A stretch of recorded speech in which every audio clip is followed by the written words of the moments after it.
Do you know the story of the first ever drive-through penalty that was served in Formula One? If you don't, you're about to find out, because it happened at the 2002 Malaysian Grand Prix. But that wasn't all this race was notable for, as it proved to be a false dawn for the season ahead, particularly for Williams, which took a 1-2 with Ralf Schumacher and Juan Pablo Montoya in this race, in a season where it wouldn't win another race, as Ferrari went on to steamroller the opposition. As usual for this era of F1, there were off-track politics dominating the action in the paddock, with crunch meetings over future rules taking place once the FIA had dealt with the latest attempt by the Phoenix team to turn up with its old Prost cars. To go over all of that and much more on this episode of Bring Back V10s with me, Glenn Freeman, we have John Noble and Matt Beer. Matt, welcome back to an episode of Bring Back V10s. Straightforward first question as always. When you think of the 2002 Malaysian Grand Prix, what's the first thing that comes to mind? Absolute outrage that hasn't really diminished in that time and got reignited by watching the race again and going, seriously, that was a penalty. So yeah, prepared to be outraged later on. I look forward to that. John? Yeah, I think it was the Malaysia Williams hope that what this meant for the season was going to be fantastic. It didn't come out, and I did my usual check the old hard drive of photographs to see what came up from Malaysia 2-2. I had about 100 photographs, 98 of which were a holiday in Langkawi between Australia and Malaysia. And then I took 2 photos on the grid of hardly anybody there. So there are my own personal memories of Malaysia. But the holiday in Langkawi was great. Okay, well, more on that in the Race Members Club. Let's start, though, this 2002 episode by talking about 2001 cars.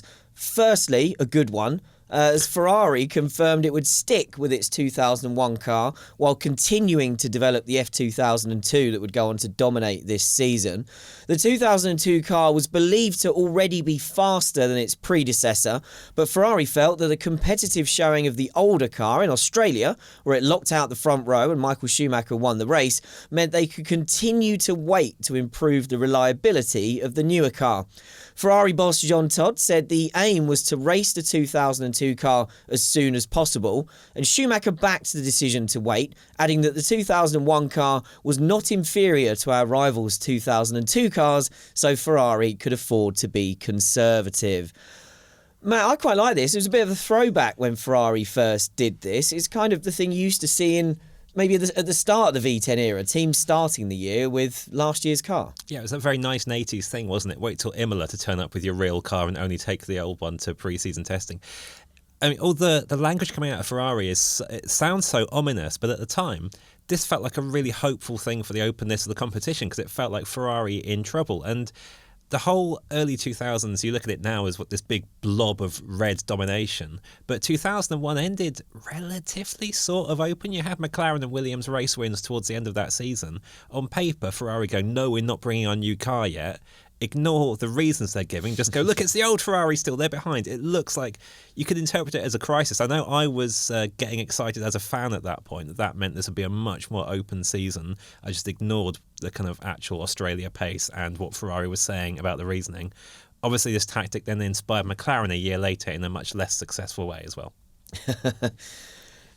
John, let's look at the fact that nobody knew how good that 2002 car was going to be. We just knew that it was late, but to actually flip what Matt said there, was it also ominous to pick up on what Schumacher said, which is our 2001 car looks really good against all these guys' 2002 cars, so no reason to panic at all. Yeah, well, I think this is the hope springs eternal when you're following a sport, is that you want to believe that things are going to be super close. We've got a fantastic championship coming, so you see how 2001 was, the arrival of the Williams force properly. Montoya, he looked like the one that was going to take the fight to Michael Schumacher, that had some fantastic battles, wheel to wheel, and this was going to get proper as it did at turn 1 for a little bit. So then you think, Ferrari haven't got their new car ready, therefore they must be in trouble because it's not something you think you would do deliberately. Therefore things are going to look really, really close. And then you go to Malaysia, Williams dominate the race, and you think, well, we've got a championship on our hands. This is fantastic. Unbeknownst to us, just what this 2002 car was going to be like.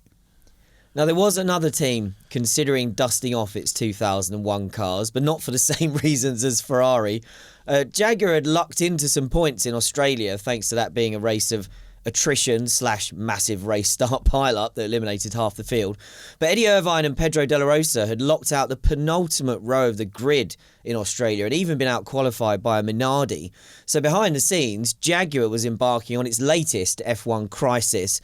As part of that crisis, Jaguar was seriously considering temporarily bringing back its 2001 car, the R2, while it worked to fix all the problems on the R3, which team boss Niki Lauda said had been screwed by inaccurate wind tunnel numbers.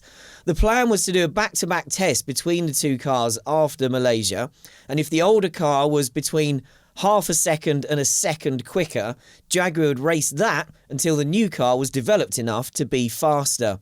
After that test, once it actually happened, Lauda declared the difference between the two cars to not be big enough to justify going back to the 2001 car. And he said Jaguar didn't want to waste its resources running two development programs. Once the decision was taken to stick with the R3, Lauda said, "I am satisfied we have done everything to make sure that our next move is forward."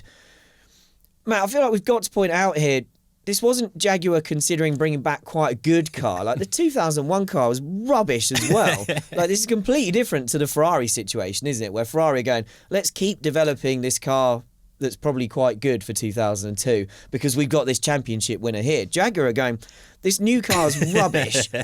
Do we bring back this old car that was rubbish as well? Yeah, it's just degrees of rubbish, isn't it? John said about how you look at Ferrari's situation and go, "Oh, this could be a crisis." With Jaguar, there's no doubt whatsoever. This is full, just constantly in unmitigated crisis. The numbers being quoted there, if the old car might be up to a second faster than the new car, like you've put all that work in with a Jaguar budget over a winter in the days of unrestricted do what you want testing, and you might genuinely believe your new car is a second slower than your old shit one. Yeah, that's the situation they're in. It's woeful. I mean, we've come from Australia here, where obviously Jaguar fluked a result and were fourth, but there's a lot of attention there about Mark Webber being fifth for Minardi. In a way, I was disappointed by that because Webber could have beaten Irvine really that day. He out-qualified him. The Jaguar qualifying in Melbourne was so bad. So, no, there's nothing good about this whatsoever. And to even be having this what seems like a really long public debate over whether to use the rubbish old car or the rubbish new car, it's such a low for Jaguar, with no excuse whatsoever for a team with that resources to be in that position. I do love the idea of a Niki Lauda run team being this open about its crisis and firefighting as well. There'd be other team bosses out there going, "We may do this, but don't tell anyone yet." Whereas Niki Lauda's out there going, "This car's rubbish, we might run this one." I'm not doing another proper Lauda impression after my last one was so bad. But despite Jaguar's disastrous start to the year, Jackie Stewart, the man who sold his team to Ford in the first place and was at this point still involved in some capacity, he was backing plans Lauda had to overhaul the team. Jackie said that Lauda was being extremely mature about Jaguar's situation and that he was putting plans in place to avoid this ever happening again, which would include going out for a new team of people to bring the quality up. Stewart acknowledged that the team spirit at Jaguar was not good and that it couldn't be fixed in a matter of weeks, and he put that down to the disruption there had been at the top of the team ever since Ford rebranded Stewart Grand Prix as Jaguar for 2000, as we covered earlier in this series. Jackie said, "You can't have continual changes of management. The culture changes, the procedures, the systems, the way of doing business changes. The staff don't like that. They want a clear picture of where to go. Disruption can leak all the way through the team. When crucial leaders don't work together or they are not there anymore, then everybody is left picking up the pieces." Jackie referenced this period in his book, saying the constant changes at the top caused a lack of direction. And he added, "Somebody once noted that Ford's handling of Jaguar racing was typical of a large multinational organisation trying to run a corner shop. It summed up the increasingly disappointing situation quite well." And of Lauda, Jackie said that Niki might have got it right, but Stewart felt Lauda was never able to give the team his full and undivided attention.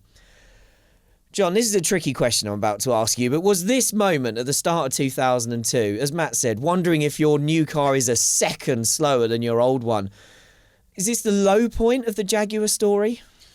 I think so, primarily because it was out of answers. If your best option is to go back to a rubbish car because it's not so rubbish than what you've got at the moment. That's a pretty dire situation for a Formula One team to be in. And then you add on top of that management instability, question marks over the future, the lack of facilities, infrastructure at Milton Keynes, the interference from on high, all those elements that had got them into this place weren't resolved at this point.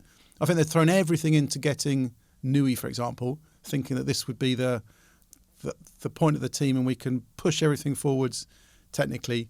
It didn't happen. Then Rahul's gone. Then they lost for answers. And then the very thing that Nicky talked about, the changes in management, change of direction, is exactly what the rest of the Jaguar story became. So I think at this point, it may well have been a low point, and things, did improve. They did get steadily better over 2003, a bit into 2004. So there was some light at the end of the tunnel. Not enough, and nowhere near a team that would be. Was it originally targeting fighting for podiums and wins and a championship in the initial? Straight away, yeah. Yeah, I think it was. Yeah, we talked about it. It was definitely. I think it was championship by 2001. Yeah. So that ship had already sailed. So all these ridiculous targets that were unachievable, then this was just another chapter of the same old story, of the same faults that got them into this place, just carrying on until Red Bull came in and showed what a lean, mean race machine can do. Away from Malaysia, then, another team had a 2001 car in action, not with any intention to race it, though. McLaren were running an updated spec of its year-old car in a tyre test where its driver was the recently retired Jean Alesi. Alesi ran for 3 days at Paul Ricard, where the car, because it was in France, had to run without tobacco advertising, meaning that there are some quite cool images of a McLaren in the West livery, but with Jean written on the side pod in big letters. Alesi got the gig as a favour from Mercedes, who he'd signed up to race for in the DTM, and he said it meant a lot to finally drive a McLaren after racing against them for so many years in F1. But interestingly, this little experiment ended up finishing on a negative, as Alesi was later invited to test McLaren's 2002 car, but he said years later that when he criticised it in his feedback, McLaren said thank you and bye-bye. Alesi tried to explain that he was only giving the team private feedback and wasn't going to say a word to the press, but his view was that when his feedback moved from talking about the Mercedes engine to the McLaren chassis, McLaren didn't want to hear it. Matt, regardless of how this ended, what did you think of Jean Alesi doing some proper testing for McLaren? I mean, it's a lovely, lovely image, isn't it? The car with Jean on the side, that helmet in that car, the fact it happened at all, it's brilliant. I also respect to Mercedes and the DTM for scooping up so many ex-F1 drivers throughout that whole era. I also loved that. Alesi and the McLaren in the racing sense, that would have made even less sense than Mansell and the McLaren. You can't think of many drivers in that era who were a worse fit for McLaren and a Ron Dennis run organisation than someone as... We're recording this with producer Johnny, the biggest Alesi fan in the race group, in the room with us. And I'm going to say it, someone as erratic as Alesi would never, ever have fitted. I think that's quite generous. I think you've been fine there. Yeah. Johnny's not going to cut that out. No. He agrees. Yeah, good. Someone as erratic as Alesi, both on and off track, was never going to be a fit for McLaren. So I'm actually not surprised that... innocuous test of an old car for development purposes still managed to end on a sour note. Yeah, I definitely couldn't see him ever racing one, but I'm glad this happened, and I'm not surprised at all that it didn't last very long. Now there's another test deal that was in the works at this point, but this one didn't go anywhere, and this was around Jos Verstappen's attempts to land a seat with Sauber. Verstappen was reported to have had a seat fitting at Sauber's factory, but Sauber decided not to go ahead as Max's dad was too tall compared to the team's race drivers Nick Heidfeld and Felipe Massa, neither of whom are giants, let's face it. Peter Sauber was quoted, this is brilliant, on Verstappen's website about this, saying that the difference in height was too great and that there was no point Sauber building a spare car just so it could fit Verstappen in it. Verstappen's manager, Hub Rottengatter, said a lot of time and work had gone into the Sauber talks, but that Sauber's conclusion was that it was a giant practical problem, I wonder if that was pun intended, to potentially have to adjust the car to fit Jos in it. He said it would be mission impossible if Verstappen was needed to step in for a race driver at the last minute during a race weekend, as almost the whole interior of the cockpit would need changing.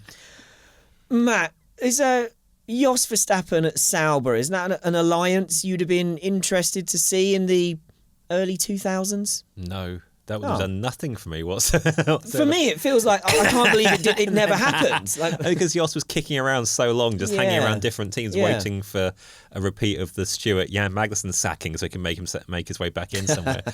So my logic for this is, a few years earlier, yeah, absolutely. But this is 2002. Sauber's just come off its great 2001, where the secret to its success is picking Nick Heidfeld when his stock was at a low, but you knew there was massive talent in there from what he'd done in Formula 3000, and picking Kimi Räikkönen basically out of school and chucking 2 kids in the car and going, way, and just having a brilliant flat-out season with them.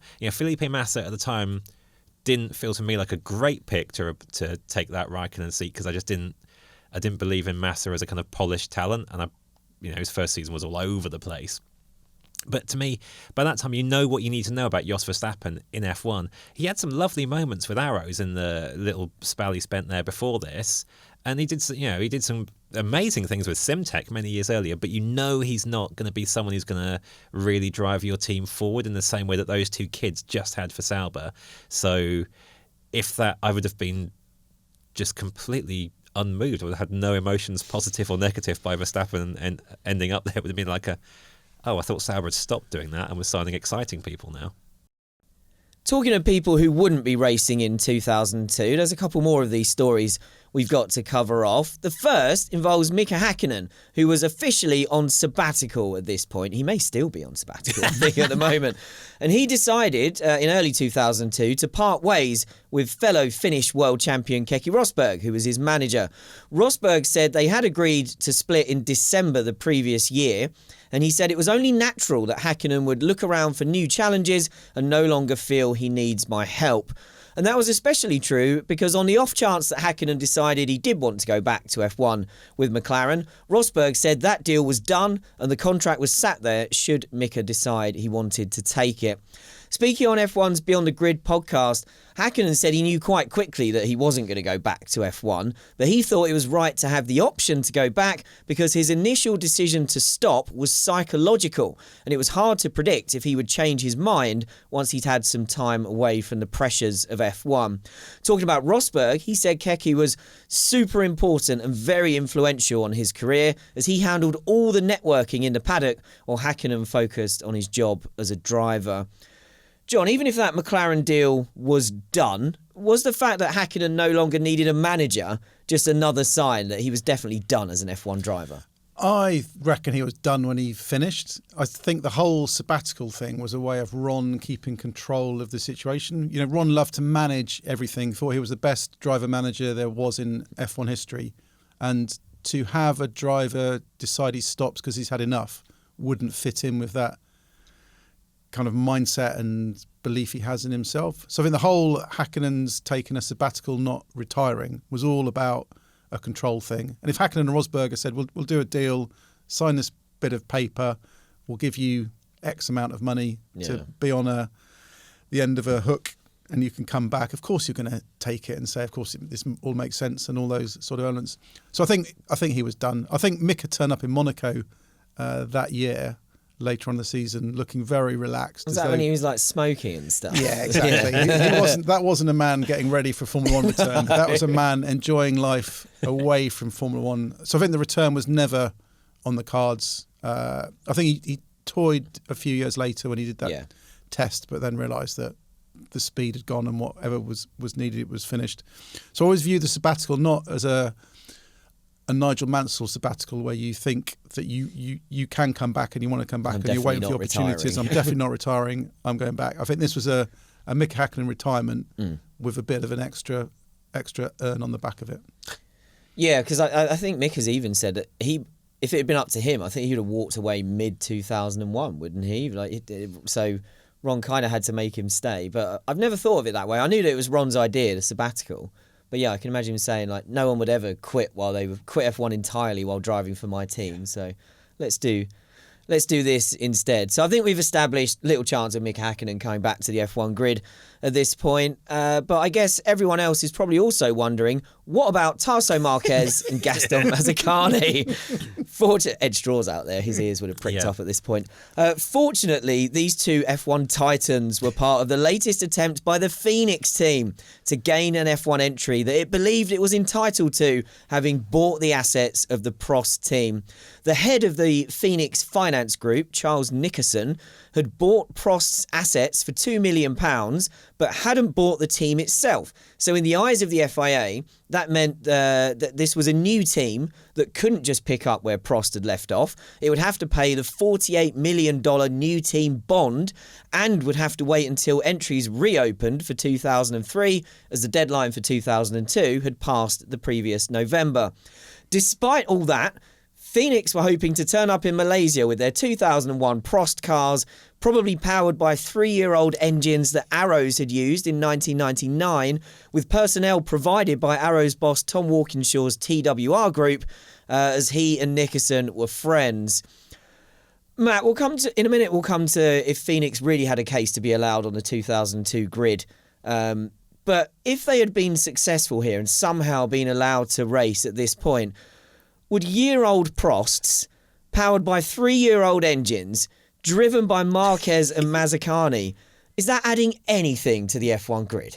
I can't believe I'm going to do this in a podcast where I've already basically slated John Alesi and Jos Verstappen, who are both pretty good. Very good, actually. But a little bit of Tarso Marquez appreciation to start with, because, on the very small sample set of that start of 1996, where Minardi gives him and Giancarlo Fisichella a tryout after Taki knew his money doesn't come in, those little few races, okay, shunts a lot, but in terms of raw potential, Marquez, who was coming off a pretty good Formula 3000 season, looks really interesting. That was the peak, obviously. We're a long way from that here. From then on, pretty much. Even when he turned up in Champ Car, he wasn't very good later on. A little bit of Prost 2001 appreciation. That car wasn't great, but it wasn't like Prost. The money ran out, but actually, by competitiveness standards, Prost had a better 2001 than 2000. There were some okay moments that season. I loved that Heinz Held Frenz and Thomas Enger driver lineup it ended up with. That was quite cool. All of that said, despite the fact that I don't think I've got nothing good about Mazzacani, by the way, just Marquez. Despite that, this setup with like no actual team behind it, an unupdated car, a very old engine that was rubbish at the time being shoehorned into it. No, that would have added absolutely zero. This was just a chancer thinking he'd got something that he hadn't and think he could turn up with it, and it would have been seconds off the pace, even by early 2000s backmarker standards, and making Minardi look and even Jaguar actually looking very, very good by comparison. Yeah, it'd been shambles F1, wouldn't it? With the 107, would that package get within 107%? I can't see it. Maybe that's what the FIA should have done. Go on then, try and qualify. Oh, you're 110% off, are you? You've not actually got out of the garage because you haven't plugged the engine in. Yeah, you have nothing else to run F1 cars. Anyway, despite all that, the rumours increased that Phoenix were going to turn up in Malaysia and try to race. So FIA President Max Mosley, I would say quite diplomatically, said the team would appear to have major difficulties if they wanted to join the grid, while Bernie Ecclestone said all Phoenix had was a couple of show cars and that the team could forget it because they were wasting their time thinking about racing in Malaysia. But Nickerson claimed he had a letter from Prost liquidators which said all rights enjoyed by Prost Grand Prix and its entry into the 2002 World Championship had been transferred when the assets were bought. The FIA rejected this and questioned the legal validity of the letter. It released a statement saying that its own advisors had examined the judgment of the court, believing that Phoenix Finance, that's not easy to say, had not bought the Prost team or its entry for 2002. The Prost cars were held up in customs on arrival in Malaysia as they were not part of F1's official freight, meaning they missed scrutineering, so never had a chance of racing this weekend anyway. Nickerson then released a statement saying Phoenix had been blocked from racing in Malaysia and that the group planned to redress the situation and take up its rightful position on the starting grid as soon as possible. He said that the FIA's legal advice was seriously flawed and that either the FIA's advisors have misunderstood the judgment of the French court or were not in possession of all the information.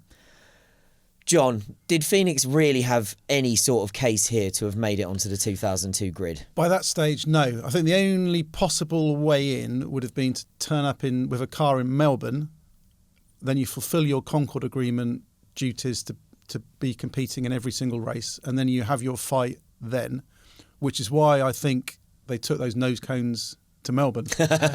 Because I remember speaking at the back of the garage with Tom Walkinshaw, who I knew quite well at the time, because he was heavily involved in this Phoenix project, and I was speaking to him. I was chatting to Tom about it. He says, I'll show you the Phoenix cars. I thought, this is fascinating.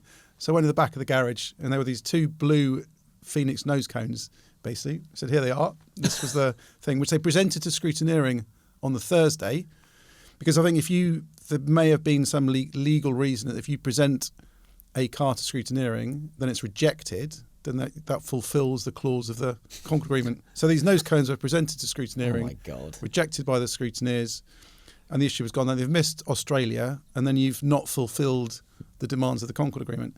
So I think ultimately this was viewed as a business opportunity that, lots of commercial rights income potentially on the table.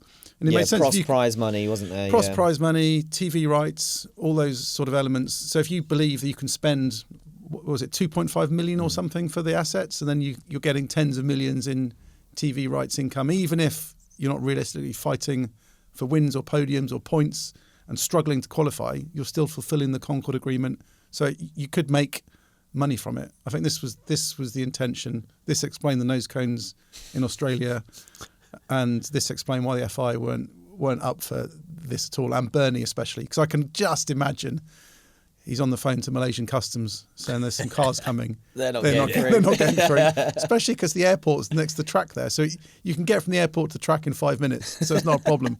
Those cars are not getting out of the airport. As you've hinted at there, I think the FIA had more important matters to deal with when everyone arrived in Malaysia. And this was a series of meetings that were taking place with the teams about cost-cutting measures for the future. The highlights of a plan put together by Max Mosley were to cut F1 weekends down to 2 days, make each driver only use one engine per weekend, slash in-season testing, and force manufacturers to supply a customer team with their engines.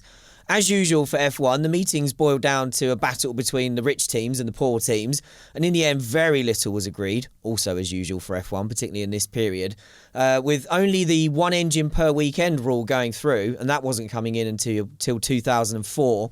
Mosley's main gripe was that the teams refused to give up testing, which he felt was money down the drain because they all spent a fortune testing and developing their cars for the competitive order to largely stay the same. Eddie Jordan and Minardi boss Paul Stoddart were positive about the change, citing the fact that 10-place grid penalties for engine changes would also liven up the show when faster cars had to drop down the order. But Jaguar's Eddie Irvine didn't like that aspect, saying it was manufactured and that F1 should be a sport, not Hollywood. We could be talking about 2026, couldn't we? John, we ended up getting radical change for 2003 when F1 went into panic mode later in 2002 when the Ferrari dominance wore on. But does the lack of change that was achieved in these meetings earlier in the year show that actually nobody had any interest in shaking F1 up or making it more affordable? Yeah, I think it was an era of haves and have-nots. That if you had the money and the facilities and the drivers and the cars, then why should you give up anything to help people at the back of the grid? That it had been, hundreds of teams had come to Formula One, very few had survived for the duration, and people like Ron Dennis, Frank Williams, bosses of Ferrari, they'd thought to get their teams into these positions. There were no reasons why they should give anything up for the likes of Walkinshaw or Stoddart, who would be coming, or Eddie Jordan, all these sort of elements. And the costs had gone up. The ability to be competitive had got much, much harder. So you had to invest. Testing was still there. I think I recall doing an interview in the Spanish Grand Prix. I can't remember if it was 2001 or 2002, but it was with Eddie Jordan, Walkinshaw, maybe Flavio at the time. but talked about the warnings that if we don't do something to address costs and bring things down, sport's going to be in trouble. We're going to lose teams, all this sort of thing. And the top outfits laughed at it. Thought this is ridiculous. That we've got plenty that can keep going on. But it took Ferrari's dominance and the show to go downhill a little bit. Suddenly, for the teams, the haves, to think, oh, maybe we do need to do something to make things more equal. So, just a completely different era. And pre-cost cap, obviously, totally different mindset, totally different skills needed to survive.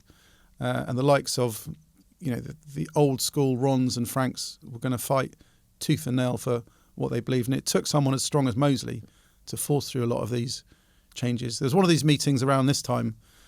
I remember going to a hotel, I think at Heathrow. They had a summit to discuss rules meetings. And the meeting had started. We'd got hold of the press release from after the meeting, before the meeting. Mose had gone into the meeting and said, I've just sent this press release out. This is what we've agreed in this meeting. He sent it before the meeting.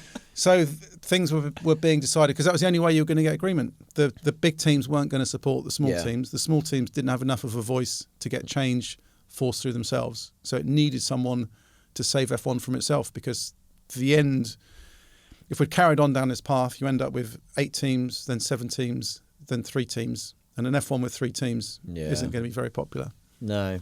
I guess by the end of 2002, we also had the Bernie factor, where he's panicking about TV companies being annoyed that the show's gone down. So you've got Max doing all the things that Max can do, and then you add into that the kind of, I don't know, almost like explosive factor of Bernie going, right, I don't care what the processes are, we just need to make changes. And then, it's amazing that in the space of, what is it, maybe 8 or 9 months, you go from, no, we don't need to do anything, it's all fine, to everybody going, oh, this is a disaster, none of us can get near Ferrari. Yeah, we might as well agree to change, because otherwise we're just going to keep getting beaten. Yeah, and an FIA willing to take on the teams. I know this was further down the road, but when we got into the era of Parc Fermé coming in place, you couldn't have qualifying cars on Saturdays and Sundays, all those sort of elements. At the time, I remember Ron and Frank going absolutely ballistic, saying this is dangerous, you can't allow all this sort of thing. And Max says, okay, well, if it's dangerous, you can't race. So you've got to make sure your car is safe for racing.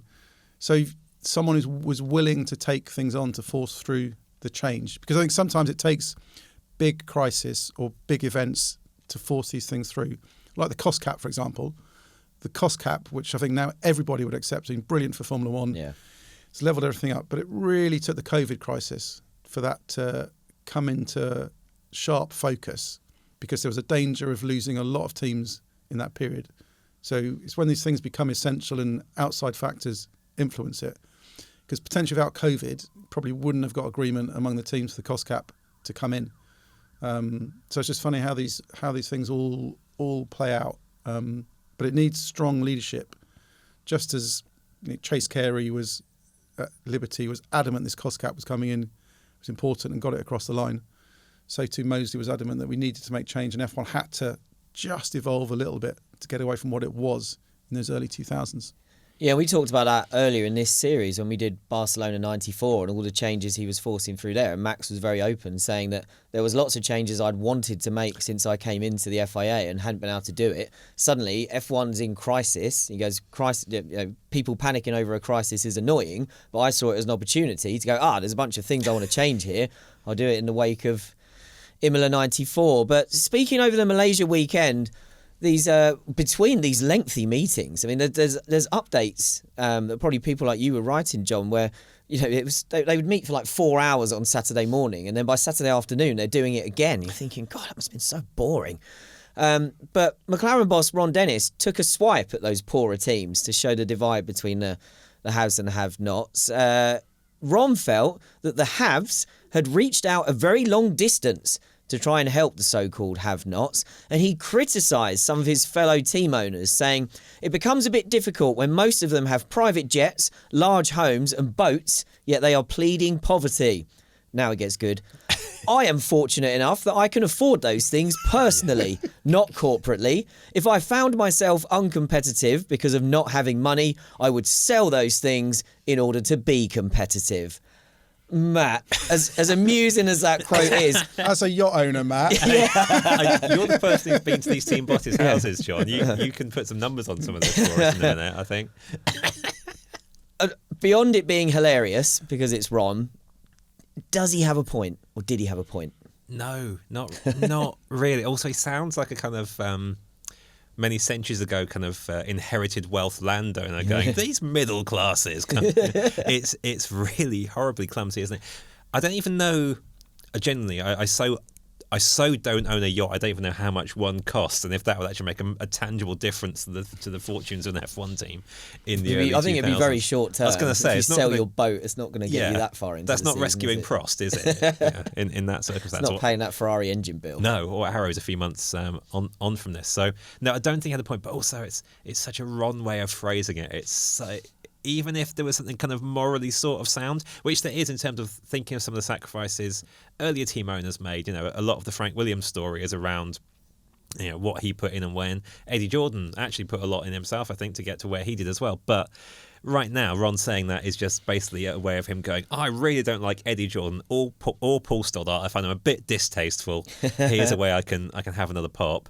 I'm definitely not giving him any of my money or giving him any competitive advantages. Also, does he uses versions of this quote a couple of times in different interviews, I think, through the weekend, doesn't he? It's like he's keen to really keen to make this joke, which is very Ron, to go, I've got a really good quip here, I'm gonna exactly. It didn't slip out by accident, did it? He probably said it in the meetings as well.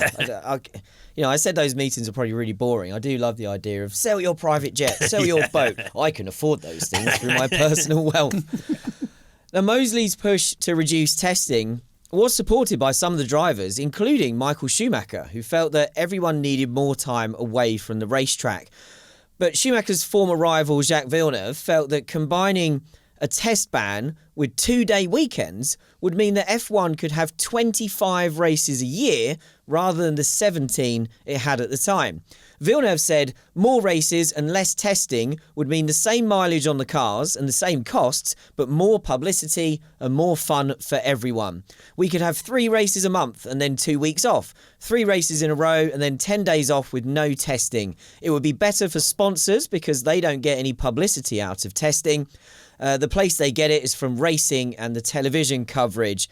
Jackie Stewart disagreed with that idea, saying F1 needed to stay special and that it needed to keep that rarity value because you don't find a Rolex shop on every street corner.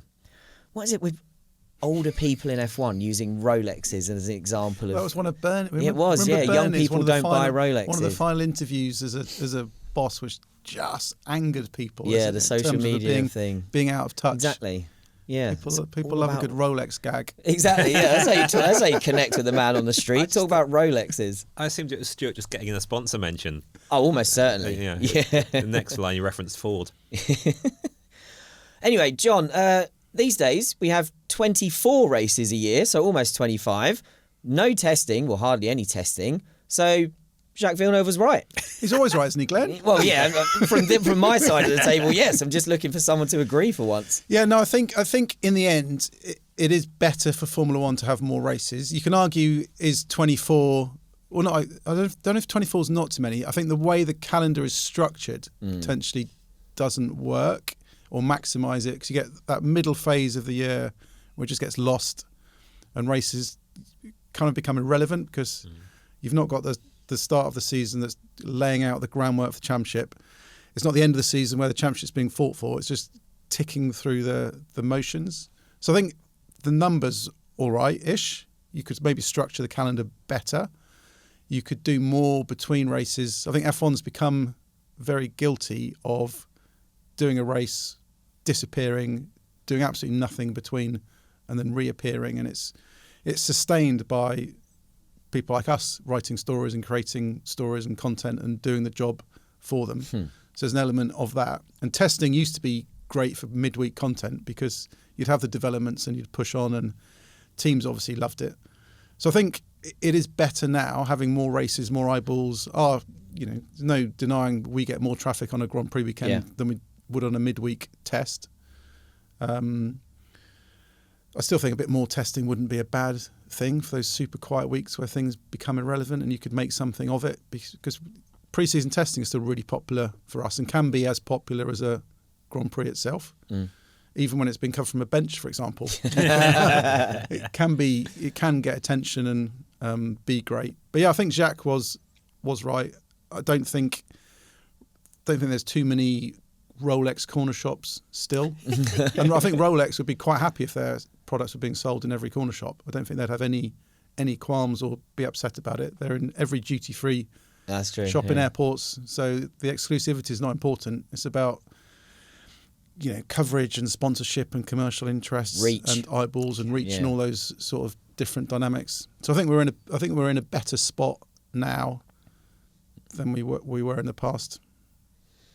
Let's go on to the track action then. And Ferrari's 2001 car held up well again in qualifying, with Schumacher and Barrichello first and third on the grid, with the Williamses of Montoya and Ralf Schumacher second and fourth, and the McLarens of Kimi Raikkonen and David Coulthard pretty disappointed to be locking out the third row and more than a second off pole. So maybe Jean Alesi was right. That car wasn't very good. Completing the top 10, we had Nick Heidfeld's Sauber, Jenson Button's Renault, Giancarlo Fisichella's Jordan and Mika Salo's Toyota. After the huge pile-up they'd been at the start in Australia, tensions were high before the race, and we got more drama at the start and at the first corner, although we didn't have anyone flying through the air like Ralf Schumacher did in Melbourne.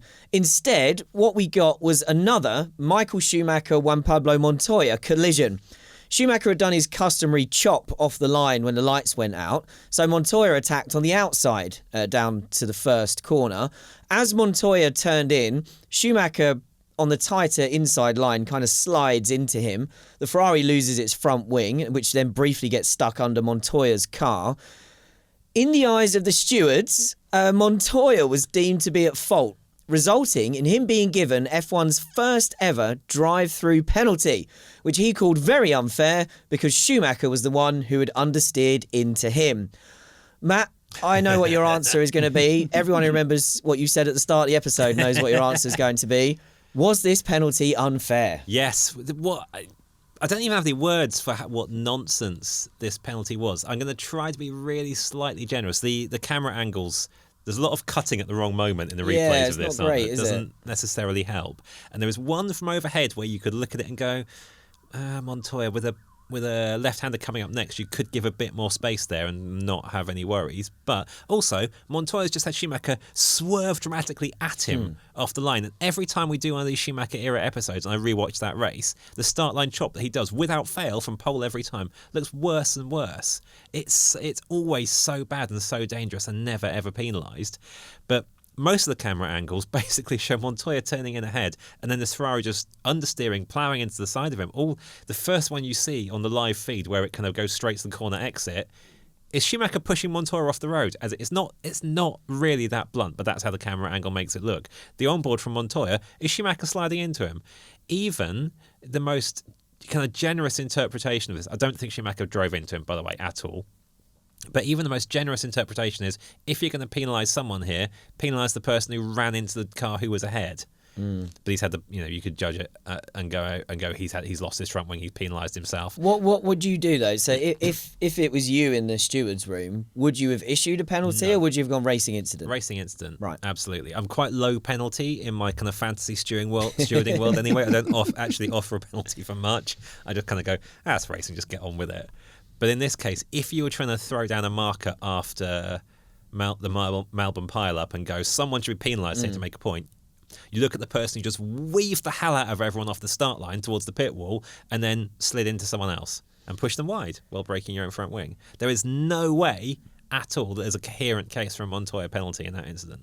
Yeah, it's definitely not Montoya's fault. I agree with you that it's racing incident for me. And for Montoya, it's kind of live by the sword, die by the sword. So if you want to pinch someone that much, he can't disappear once you get to the corner. So you may have to deal with the consequences of, that car's going to be there. It's going to be on a very tight line. It might not make the corner very well. So I think racing incident would have just made total sense.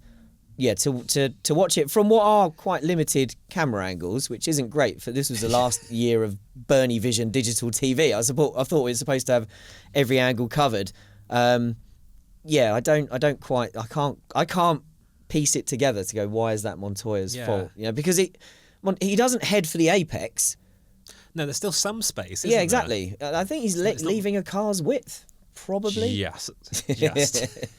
But that's hard. It's on that line of this is hard racing. He's not squeezing Schumacher off the road. He's not driving like Schumacher doesn't exist. Yeah. Let's get some more reaction then to this history-making penalty. When put on the spot in the post-race press conference and asked if he thought the penalty was unfair, after what I must say was a long pause, Schumacher said, "To be honest, yes." He said there had been far more extreme situations where no action was taken, yet this time, for a little touch, something was done. In other interviews after the race, he added that if Montoya had left more space, there wouldn't have been contact, but he said he didn't see the clash as a drama, and he felt that Montoya was judged perhaps harshly. That's about as generous as you'll ever get from Michael Schumacher, isn't it? Williams' Patrick Head said the team would be having a talk with a few people behind the scenes, while McLaren's David Coulthard said the stewards made the wrong call and that it was a racing incident. As you guys have hinted, Montoya had a theory for why the stewards took such severe action, as he felt it was a response to the chaos of the start crash in Australia. He said, after what happened in the first race, they went a bit extreme and I had to pay for it. The stewards didn't want everybody saying they should have done something and that they hadn't. They wanted to show they are really strong, and if anybody does anything, they are going to give you a penalty. Bullshit like that. John, do you think Montoya might have been onto something with that theory? Was this an overcorrection from the Australia pileup? There's probably a couple of factors in play. I think Australia had obviously played a little part in we can't have these situations at turn one. We need to calm things down at turn one. So that would have been ticking the back of the head. Also, the ability to give a drive-through. If stewards get the power for a new penalty, which was going to be less than the 10 seconds stop go. So you think, well, we've got a new freedom now to give a penalty that's not so harsh and doesn't sound like very much. So, we need to find the right opportunity to give it. So it would have been viewed as not something not very important. And also remember, Montoya was someone who, not necessarily the kind of a bad boy of Formula One, but very kind of his own character, outspoken, no nonsense approach, always gets his elbows out. So if you came down to stewards not understanding all the dynamics of the incident, and we must remember they didn't have the quality of video replays, onboards, GPS traces, analysis that they have nowadays. Yeah, would have been very basic things at the time. So throw that all together, you can understand why it ended up in this strange situation of what was nowhere near a penalty being given to be a penalty. I mean, if that happened now, I can't imagine the meltdown there would be on social media if that had involved, Lewis and Max, or Lando and Max, or George and Oscar, or any two drivers involved in a repeat scenario, and one driver understeers into another, and that driver gets a penalty. Just wouldn't happen. I mean, I wonder if the closest we got was kind of the Liam Lawson, Carlos Sainz incident in Zandvoort, where he had kind of understeered and came out a little bit, and then Carlos was given the penalty, and Williams fought back and kind of overturned the consequence, or overturned the points on the licence. But I guess the difference between then and now is that now we have really complicated racing rules about where's your axle at this point and all that. Not only did they not have all the footage and data that you described, but there was no kind of prescription for how you should what warrants a penalty and what doesn't. So they've just kind of taken a look at it and gone, penalise that one, and then all sign the piece of paper.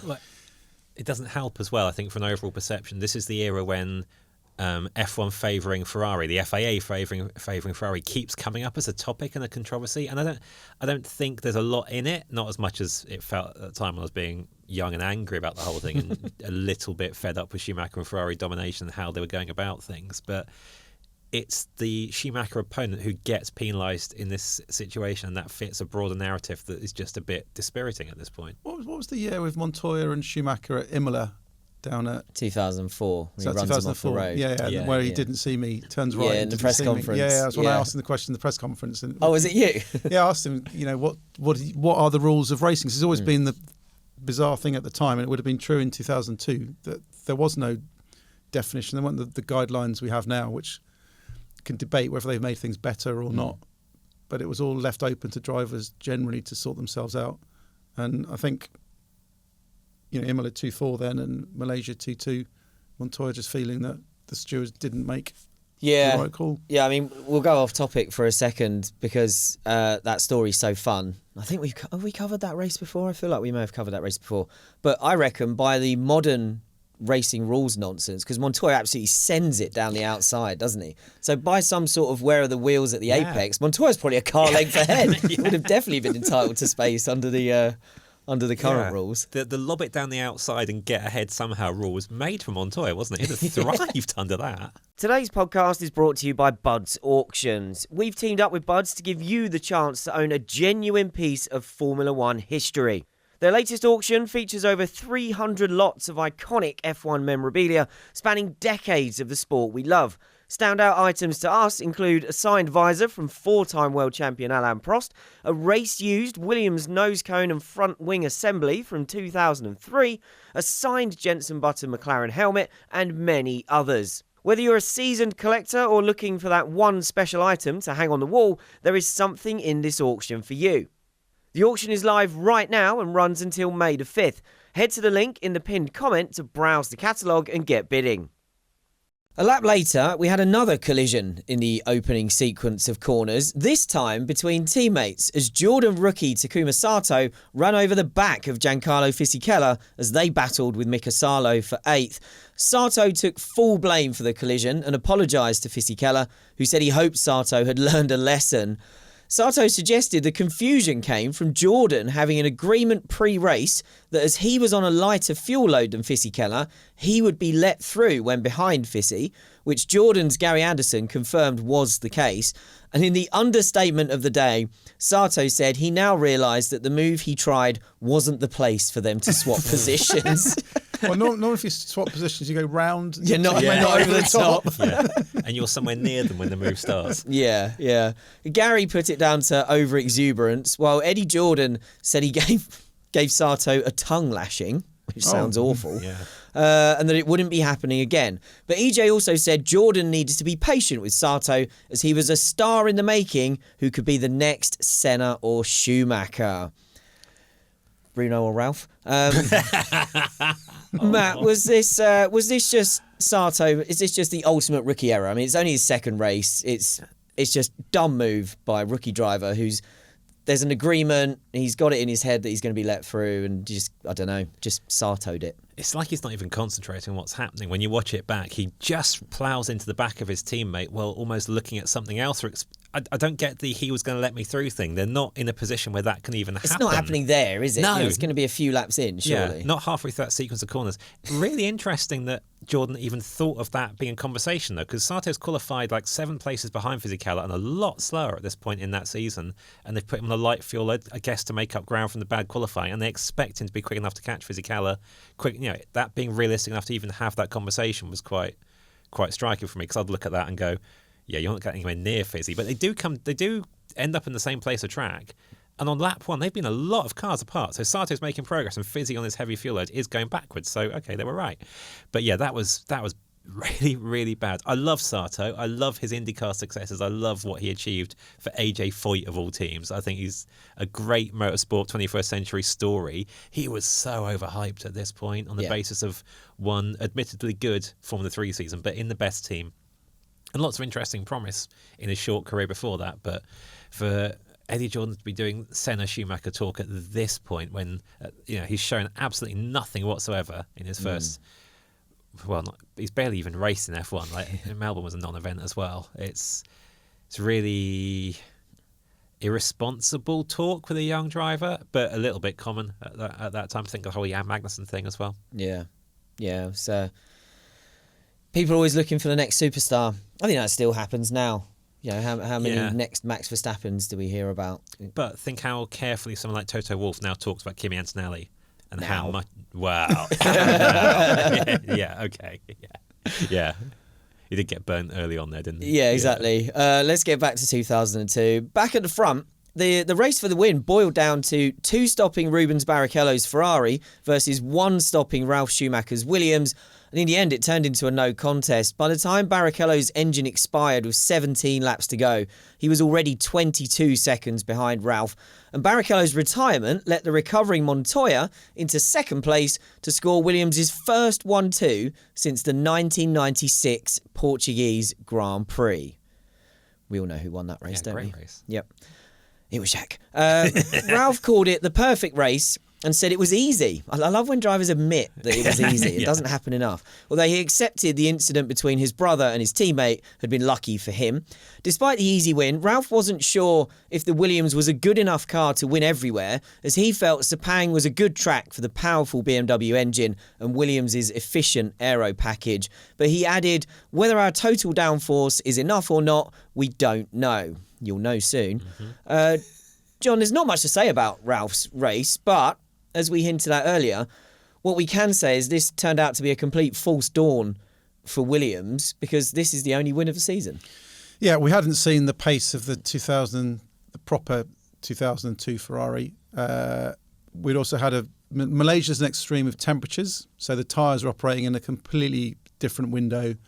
Ferrari had been in a scenario where the Bridgestones were being developed and going in a certain direction. I think Michelin bought a new tyre for Malaysia weekend as well.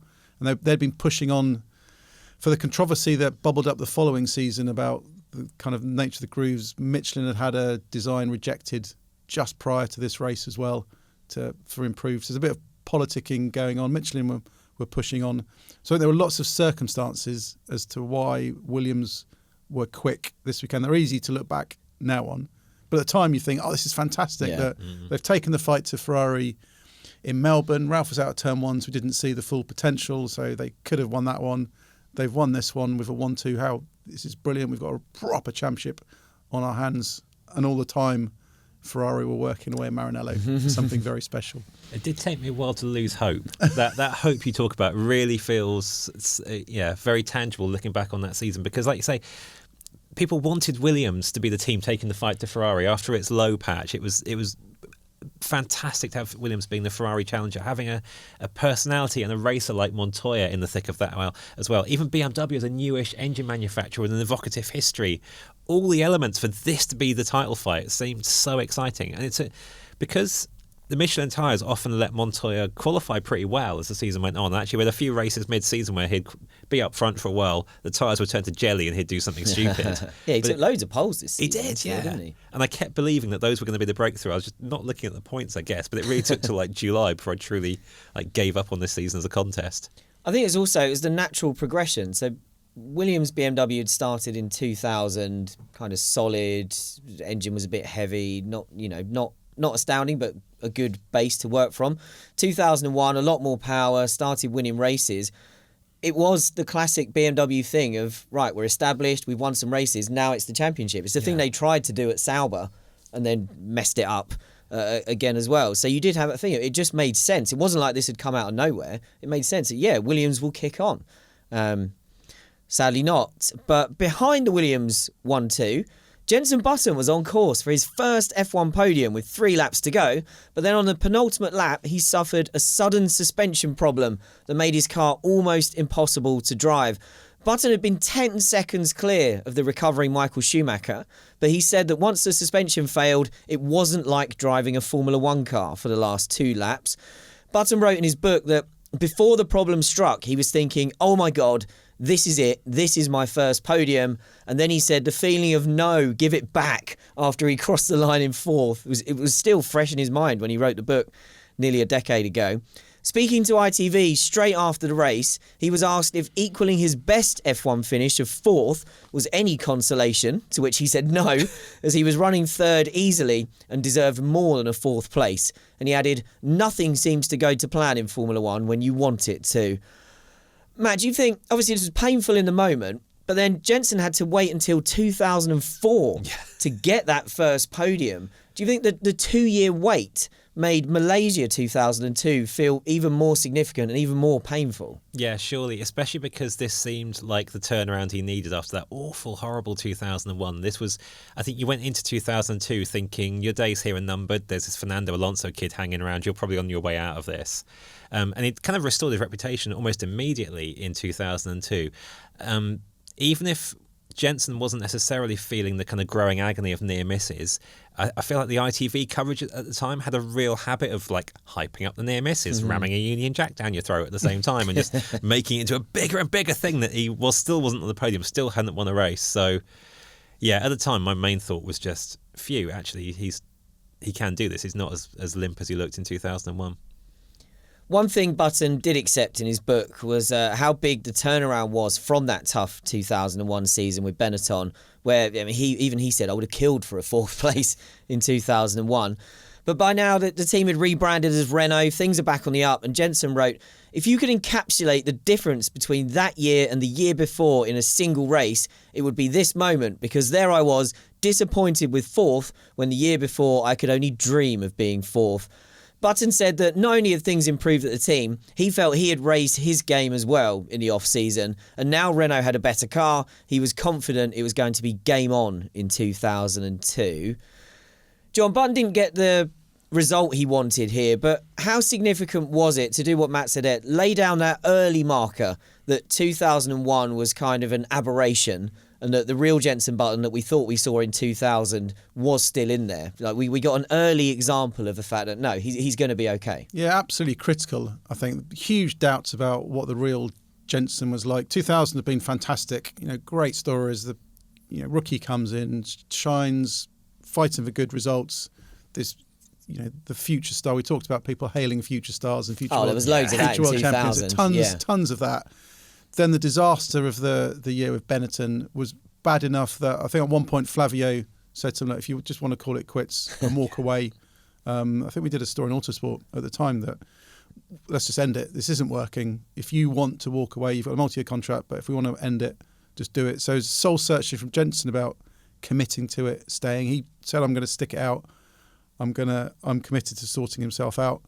And I think he proved it. I think the badness sometimes can make you appreciate the good times when you have them, appreciate the job you need to do, the difficulties, how much effort you need to throw into it. And I think getting, even though it wasn't the podium result, showing the pace, showing the potential, and maybe even the disappointment of missing out on the podium was more powerful than a podium would have been, because it proved the hunger was there and the ability to push on.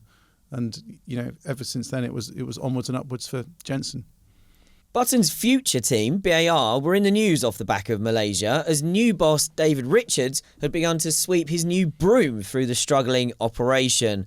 The weekend started with star driver Jacques Villeneuve saying he would leave the team at the end of the year if things did not improve, and he raised concerns that we're not quick enough and I'm not sure how we get there. When Villeneuve finished a lapped 8th in the race, Richards, who Jacques never felt he got on with, said that Jacques had driven the car as fast as it was going to go. I agree.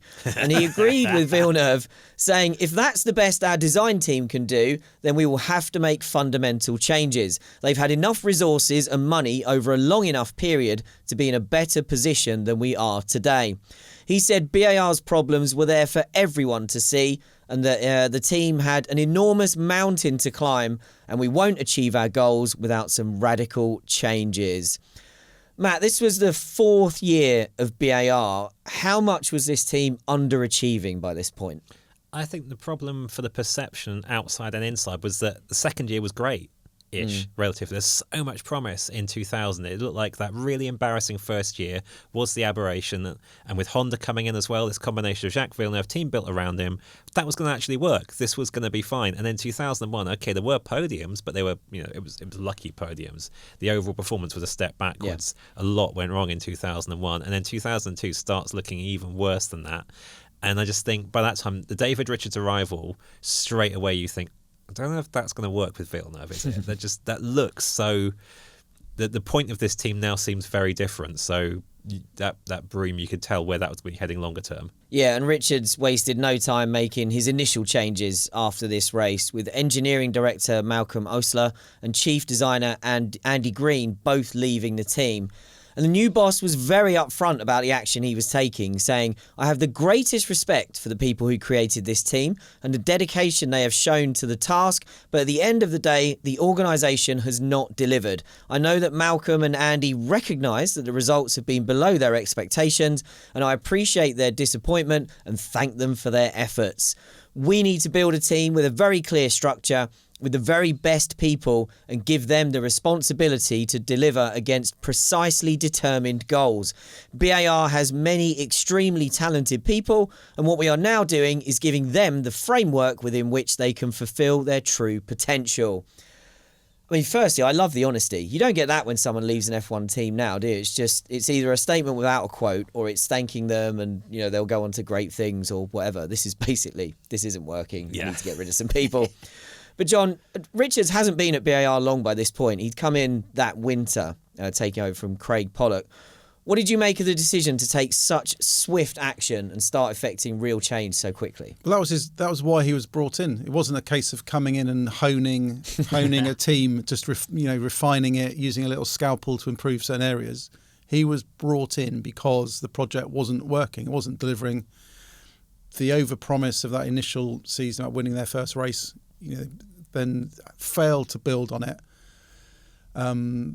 Richards came in, and Richards has his own style, his own vision, his own people, very different approach to Pollock. You can see Jacques and him are never going to get on, completely different personalities.